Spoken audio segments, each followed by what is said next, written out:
مرضی اور منشا کے مطابق ہو، دیانتداری ہوگی، امانتداری ہوگی۔ پیغمبر علیہ السلام جب نصیحت فرماتے، حضرات صحابہ رضوان اللہ علیہم اجمعین فرماتے ہیں کہ یہ ہدایت میرے آقا ضرور فرمایا کرتے تھے کہ لا ایمان لمن لا امانت لہ، جس انسان کے پاس امانتداری نہیں اس کے ایمان کا کوئی اعتبار نہیں۔ اللہ ہم سب کو سچا پکا مومن و مسلمان بنائے۔ تو آپ نے فرمایا کہ جب سچائی انسانی سماج سے رخصت ہونے لگے، جب امانتداری کا خاتمہ ہونے لگے، اور جب نماز کو ہلکے میں لیا جانے لگے، نماز کی ادائیگی میں سستی، غفلت اور لاپرواہی کا مظاہرہ کیا جانے لگے، نماز کے سلسلے میں مسلمان ٹال مٹول سے کام لینے لگے، تو اللہ کے عذاب کا انتظار تھا۔ میرے بھائیوں بتاؤ، آج کتنی بڑی تعداد مسلمان بھائیوں اور بہنوں کی ایسی ہے جو سب کچھ کرتے ہیں، اگر نہیں کرتے تو اللہ کی بارگاہ میں اپنی نیاز اور جبی کو جھکانے کا کام نہیں کرتے۔ ان کے لیے سب سے بھاری کام اللہ کی بارگاہ میں سجدہ ریز ہونا۔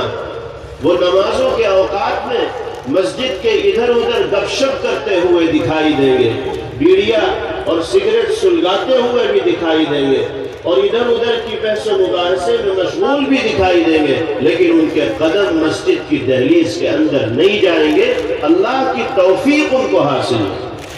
نماز وہ فریضہ ہے کہ جس کے سلسلے میں سب سے پہلے اللہ کی بارگاہ میں حاضری کے بعد انسان سے سوال ہوگا، لیکن آج مسلمان اسی فریضے کی ادائیگی میں سستی، غفلت اور لاپرواہی کا مظاہرہ کر رہا ہے، تو کیا حالات کی خرابی اس کا مقدر نہیں بنے گی؟ اپنے پیروں پر کلہاڑی مارنے کا کام ہم خود کر رہے ہیں۔ جب تک ہم اپنے آپ کو نہیں سنواریں گے، نہیں سدھاریں گے، اس وقت تک اللہ کی نصرت و مدد ہمارے شامل حال نہیں ہوگی۔ اللہ ہم سب کو نمازوں کا پابند بنائے۔ اور چوتھے نمبر پر میرے آقا نے فرمایا وَظَهَرَ اللِّوَاطُ وَالزِّنَا، جب انسانی سماج میں لواطت و بدکاری عام ہو جائے تو پھر اللہ کے غصے کا انتظار کرنا اب انسانی سماج رحمت الہیہ کا مستحق نہیں رہے۔ آج بدکاری فیشن بن چکی ہے۔ عریانیت اور ننگے پن کو انسانی سماج نے اپنے لیے فخر کا اور ترقی کا باعث تصور کر لیا ہے۔ بےہودگی آج انسانوں کی زندگی کے اندر عام ہو گئی ہے۔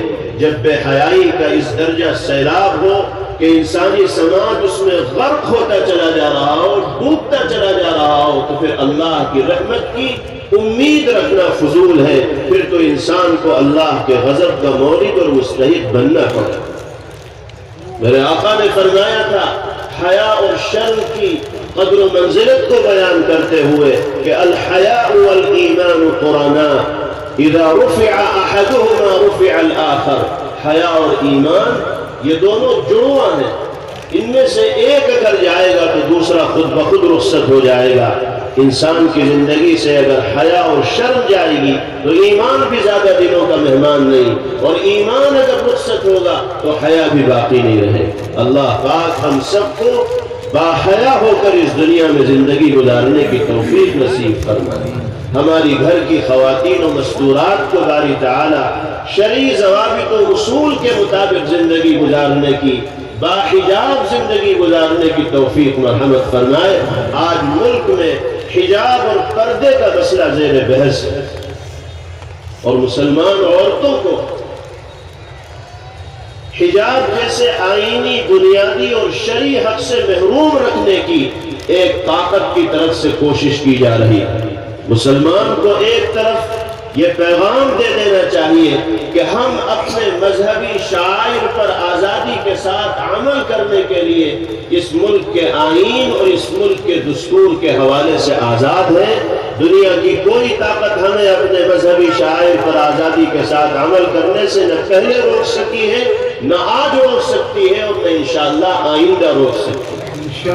مگر شرط یہ ہے کہ ہم اور آپ بھی تو اسلامی اصولوں پر مضبوطی کے ساتھ کاربند رہیں۔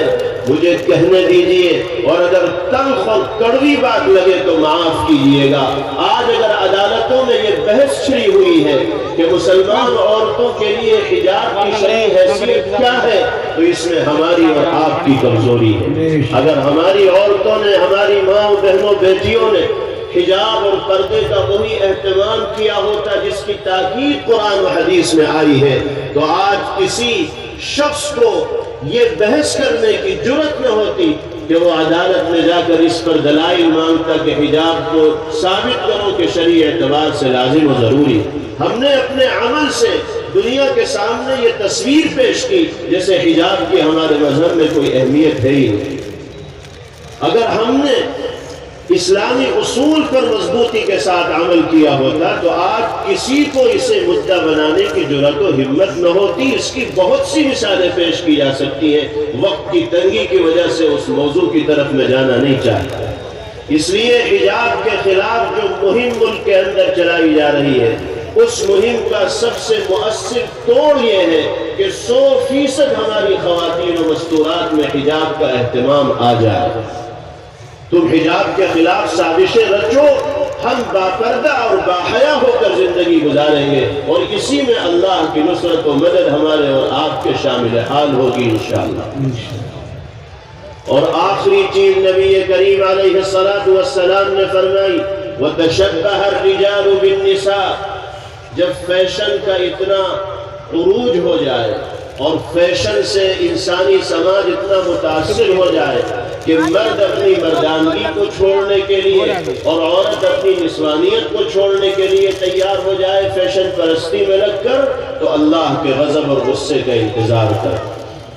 مرد عورتوں کی مشابہت اختیار کرنے لگے اور عورتیں مردوں کی مشابہت اختیار کرنے لگے، آج یہ برائی بھی عام ہوتی چلی جائے۔ کتنے نوجوان آپ کو اپنے گاؤں میں، اپنی بستیوں اور علاقوں میں ایسے ملیں گے کہ جو بالکل عورتوں کی طرح اپنے کانوں میں بالی ڈالے گھوم رہے ہیں، ان کے گلے میں سونے کی زنجیریں پڑی ہوئی، چین پڑی ہوئی، ان کے ہاتھوں کی انگلیوں میں سونے کی انگوٹھیاں ہیں، اور کتنے نوجوان ایسے ہیں کہ جن کے بال بڑے لمبے لگتے ہیں اور پیچھے سے انہوں نے ویسے ہی گچھا باندھ رکھا ہے، ربڑ لگا رکھی ہے جیسے عورتیں لگاتی ہیں۔ کیا ہو گیا ان نوجوانوں کو، ان مردوں کو؟ اللہ نے ان کو رجل بنایا، مرد بنایا، لیکن یہ نسوانیت اختیار کر کے، عورتوں کی مشابہت اختیار کر کے، گویا کہ اللہ کو یہ پیغام دینا چاہتے ہیں کہ اللہ آپ نے مجھے مرد بنا دیا، میں تو عورت بن کر جینا چاہتا ہوں۔ یہ اللہ کی نعمت کی ناقدری اور توہین ہے۔ نبی کریم علیہ السلام نے فرمایا کہ جب اس طرح کی صورتحال ہوگی تو اللہ کا غضب اور غصہ روئے زمین پر نازل ہوگا۔ اللہ پاک ہم کو ہر طرح کی فیشن پرستی سے، بے حیائی سے، اللہ کو ناراض کرنے والے اعمال سے بچ کر زندگی گزارنے کی توفیق نصیب فرمائے، اور مالک ہمارے لیے اپنی مرضیات پر چلنا آسان فرمائے۔ میرے بھائیوں، جب تک جان میں جان ہے اس وقت تک اپنے آپ کو سنوارنے کا موقع ہے، اور جہاں جسم سے جان نکلی تو کام کرنے کا موقع ہاتھ سے نکل جائے گا۔ قرآن پاک میں اللہ نے انسانوں کو مخاطب کیا اور تنبیہ فرمائی، ارشاد فرمایا فَهَلْ يَنظُرُونَ إِلَّا السَّاعَةَ أَن تَأْتِيَهُم بَغْتَةً فَقَدْ جَاءَ أَشْرَاطُهَا فَأَنَّىٰ لَهُمْ إِذَا جَاءَتْهُمْ ذِكْرَاهُمْ۔ کیا لوگ صرف اسی بات کے منتظر ہیں کہ اچانک قیامت آ جائے؟ من مات فقد قامت قیامتہ، جس کے جسم سے جان نکلتی ہے اس کی قیامت تو اسی وقت آ جاتی ہے۔ اللہ فرماتے ہیں کیا تمہیں قیامت کے آنے کا انتظار ہے؟ تم سدھر کیوں نہیں رہے ہو؟ اپنے آپ کو میری مرضی کے مطابق زندگی گزارنے کا پابند کیوں نہیں بنا رہے؟ میں مہلت پہ مہلت دیے جا رہا ہوں، لیکن تم مہلت کو وصول کرنے کے لیے تیار نہیں۔ کیا تمہیں قیامت کے آنے کا انتظار ہے؟ فقد جاء اشراطها، قیامت کی علامتیں تو ظاہر ہونے لگی۔ فَأَنَّىٰ لَهُمْ إِذَا جَاءَتْهُمْ ذِكْرَاهُمْ، کیا ہو گیا لوگوں کو کہ نصیحت کا سامان ان کے پاس آ رہا ہے، اس کے باوجود بھی نصیحت قبول کرنے کو تیار نہیں۔ اللہ رب العزت والجلال ہم سب کو دارین کی ترقیات سے مالا مال فرمائے، ہر طرح کے خلاف شرع اعمال سے اللہ پاک ہم سب کی حفاظت فرمائے۔ آپ سب کے یہاں جمع ہونے کو اور حاضر ہونے کو اللہ اپنی بارگاہ میں قبول فرمائے، اور اس بافیض جامعہ بدر العلوم کو اللہ تعالی ہمہ جہت ترقیات سے مالا مال فرمائے۔ اس کے بانیان کی قبروں کو اللہ پاک نور سے منور فرمائے، درجات کو بلند فرمائے، اور موجودہ منتظمین، اساتذہ، طلبہ، معاونین و محبین سب کو اللہ اپنی بارگاہ میں قبول فرمائے۔ وآخر دعوانا ان الحمد للہ رب العالمین۔